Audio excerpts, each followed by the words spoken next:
Are in satellite, some messy weather out there for sure. We're talking about some gusty winds in some spots. This storm that I was watching near the North Carolina-Virginia state line has actually calmed down considerably.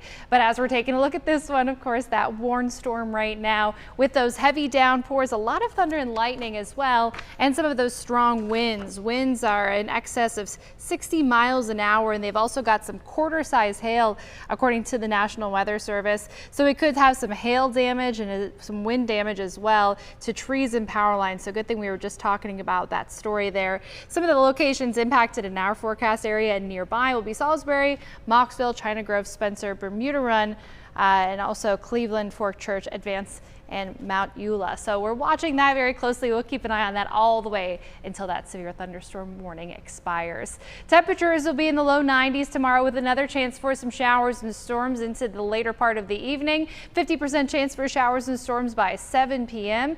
As we head into the foothills, we've got those temperatures in the upper 80s, 60% chance for showers and storms in the evening as well. This will again be another day where some of our more intense storms come in the later part of the day. The mountains will be in the upper 70s. This is the exception here. We could start to see some strong to severe storms in the early afternoon in this part of town. Now, we were talking about how you might see some storms in the late night and overnight hours. Of course, we are seeing that now. I don't think that we'll have many more severe storms. I think this is about it for the severe activity. But we'll watch as some more strong storms pop into the area from time to time.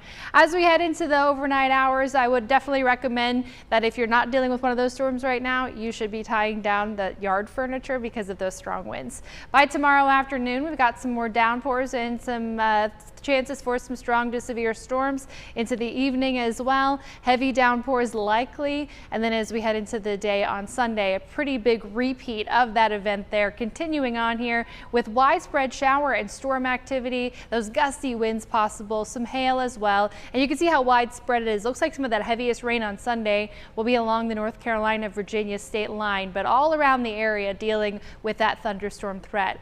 Saturday and Sunday are impact days. Monday, Tuesday, Wednesday are as well, because this pattern just keeps going over and over again. The good news is that our temperatures will cool. Over the weekend, we'll also be watching two things in the tropics. Tropical depression Fred, 35 miles an hour for those peak winds right now, moving west at 12 miles an hour. Expected to maintain that tropical depression status until we get into the afternoon tomorrow and then become a tropical storm once more. Every new forecast that I've seen takes the projected path of this storm a little further west, so now not as concerned about the peninsula of Florida as we have been for the past few days. Still looking like there's a good chance it makes landfall along the panhandle, becomes a tropical depression shortly after that point. As we're looking at this other system, tropical depression 7, 35 miles an hour for those peak winds, so this is also right at that tropical depression, tropical storm threshold. As we go through the next few hours, we'll be watching to see if they upgrade it sooner, but by tomorrow afternoon at the latest. You'll see that it follows a pretty similar path to Fred, so that'll be another concern for the Florida coastline. Here's our look at our 7-day forecast. Those high rain and storm chances throughout the next few days. Even though Thursday and Friday aren't impact days, we still have some high storm chances, but thankfully after tomorrow, I should say, the 90s are over.